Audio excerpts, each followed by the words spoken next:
నేను మా కలెక్టర్ ఆఫీస్కి ఒకసారి వెళ్ళా, చిన్న పని ఉండి. అక్కడ ఉండే క్లర్క్ ఉన్నాడు, కుర్చీలో కూర్చున్నాడు. నేను నిలబడి మాట్లాడుతున్నా. నేను మా ఊళ్ళో డాక్టర్ని, ఊరందరికీ తెలుసు. నేను వాడికి తెలియదు నేను డాక్టర్నని.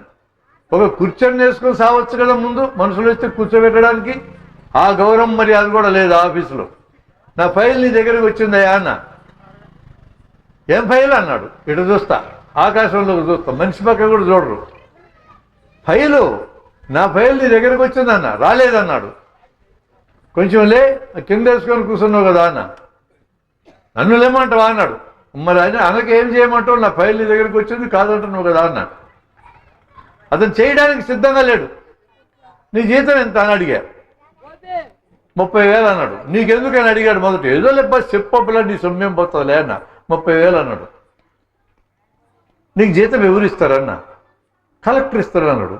కలెక్టర్కి జీతం ఎవరిస్తారన్న? గవర్నమెంట్ ఇస్తుంది అన్నాడు. గవర్నమెంట్కి డబ్బులు ఎక్కడే అన్న? ఎక్కడే అండి గవర్నమెంట్కి డబ్బులు? అడక్క తినేటోడు కూడా పన్ను కట్టిండు. నువ్వు నేను అందరం కట్టినాం.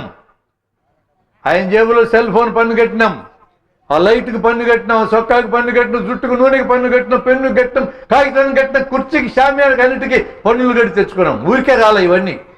పన్నులు కడితే డబ్బులన్నీ పోగేసుకొని ఈ డబ్బుల్లోంచి కలెక్టర్కి జీతం, క్లర్క్కి జీతం ఇచ్చినారు.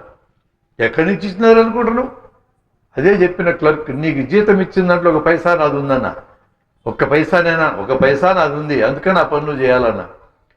ఇదంతా అడగడం మనం నేర్చుకుంటే మొత్తం దారికి వస్తారు. ఎక్కడ నేర్పించాలా? అడగడం నేర్పించడం కూడా నేను స్కూల్ దగ్గర, కాలేజీ దగ్గర మొదలు పెట్టాలా.